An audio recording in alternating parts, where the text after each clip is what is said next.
So the Galaxy S22 series is set to debut at an Unpacked event on February the 8th. The phone has been leaking quite nicely over the past few months, but the biggest shocker is that the Galaxy S22 series is set to debut at $100 more than the previous year. Apparently, Samsung blames the chip shortage due to the increased cost in chips. This is why the Galaxy S21 FE price was much higher than the previous year. Not a great buy since it was essentially the same price as the S21.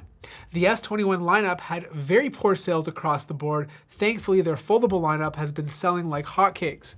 But we are now less than a month away from the launch of the S22, the S22 Plus and S22 Ultra, and I'm kind of excited to try the Ultra. The Galaxy S22 and S22 Plus design will sort of look like the previous S21, but have a more contour cut camera that doesn't stick out as far, a 50 megapixel main sensor on the S22, but 108 megapixel sensor on the Ultra. All phones have a 10 megapixel telephoto lens with a 3x optical, but the Galaxy S22 Ultra gets an additional 10 megapixel 10x optical sensor. The ultra-wide cameras will be the same across the board at 12 megapixels, and the front-facing camera will be 10 megapixels on the S22 and S22 Plus, but 40 megapixels on the Ultra. Now, I'm not expecting a massive change in camera quality, but more of small improvements using the new sensors and improved computational photography. But Samsung, being Samsung, might offer a few gimmicky features that may or may not end up being popular. I think Samsung will continue to have the best video on an Android phone, and I won't be surprised if we see 8K 60 frames per second recording capabilities. I don't expect it to be great, but still pretty awesome that phones can actually do this.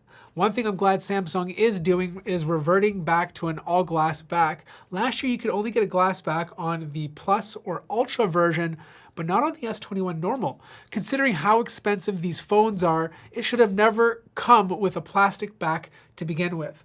The overall feel and look of the Galaxy S22 and S22 Plus will remain the same as the previous year. The Ultra is literally going to look and function like a Galaxy Note with an included built-in S Pen and S Pen slot.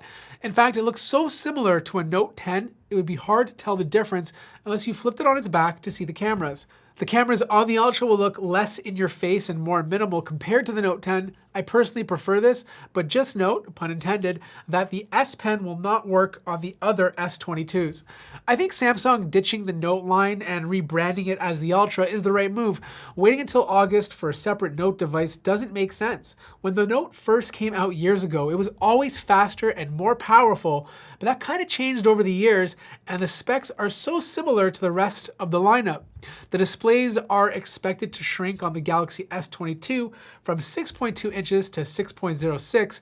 This will put it in between the screen size of an iPhone 13 mini and iPhone 13. The S22 Plus will sport a 6.5-inch display down from 6.7, and the Ultra is expected to be 6.8, down from 6.9.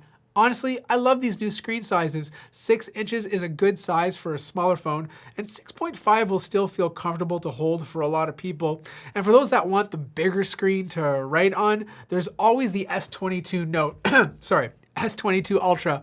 Samsung's LTPO panels will be used and are the best in the business, being able to refresh the display up to 120 Hz and down to 1 Hz to save battery life.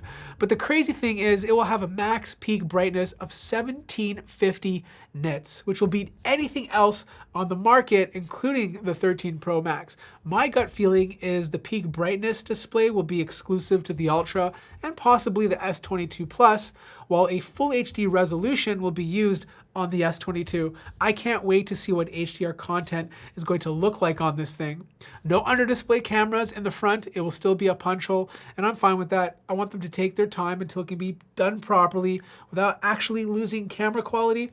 I also think the S22 and S22 Plus will finally get faster charging up to 25 watts, and potentially the Note may charge as fast as 45 watts.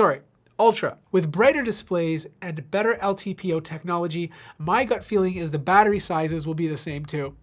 Now, what won't be the same is the processor. Benchmarks leaked on the S22 Plus, and it doesn't look too much faster than the Snapdragon 888. North America will, of course, get the Snapdragon 8 Gen 1, which is supposed to be 20% faster with 30% more power savings than this generation, but the rest of the world will get the Exynos 2200, which for the very first time, I'm kind of jealous.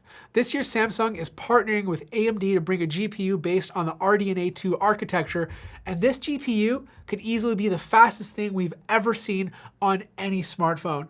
Honestly, I am excited they're bringing back a Galaxy Note type form factor. I personally know a lot of people who love the Note lineup and were upset that Samsung might have discontinued it.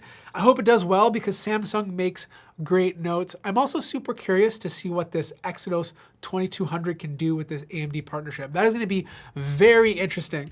Now, I'm going to be reviewing the S22 or S22 Ultra, so make sure you're subscribed to see that. Also, like the video if you enjoyed it. And as always, I'll see you guys in the next one.